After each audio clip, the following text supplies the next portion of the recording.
এই রান্নাটা হয়ে গেলেই সবাইকে ডেকে খেতে বসিয়ে দেবা বৌমা। আচ্ছা মা, ঠিক আছে। মা, মা, এই বাঞ্চতটা এখানে কেন এসছে? তুই কার কথা বলছিস? এই যে মাসিমা, আমার কথা বলছি গো। আপনার ছেলেটা না খুব দুষ্টু, একটু ইয়ার কিউ বোঝে না বাবা গো বাবা। হ্যাঁ গো, তুমি আমার ভাইকে গালাগালি দিলে। বাড়াটা গালাগালি দেবো না তো কি দেবো? ও বলছো তার বাল বাড়া আমাকে ঘরে একা পেয়ে আমার প্যান্টের ভিতরে হাত ঢুকে দিয়েছে। মা গো মা, জামাই বাবু তুমি অত রেগে যাচ্ছ কেন? আমি তো তোমার শুধু একটু সাইজটা দেখছিলাম গো। সাইজ ছিল হোম তার বাল, বাড়ি গিয়ে বাবার সাইজ দেখবি যা। কি সব উল্টো পাল্টা কথা বলছিস তুই? যা বলেছি ঠিকই বলেছি। লেওরা আজকে প্যান্টের ভিতরে হাত ঢুকে দিচ্ছে, কালকে তো বলবে হালকা করে পুঙাও মেরে দাও। এই কি হয়েছে রে? এত চেঁচামেচি কিসের? দেখুন না মেশামশাই, মা গো মা, আপনার ছেলে একটু ইয়ার কেউ বোঝে না। ওটা ইয়ার কি ছিল বাঞ্চদ?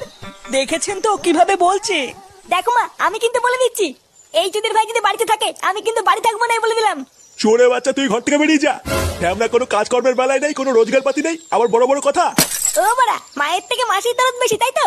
বাড়া এখন তো দেখছি আমার থেকে এই বাড়িতে হোমোচোদার দাম বেশি।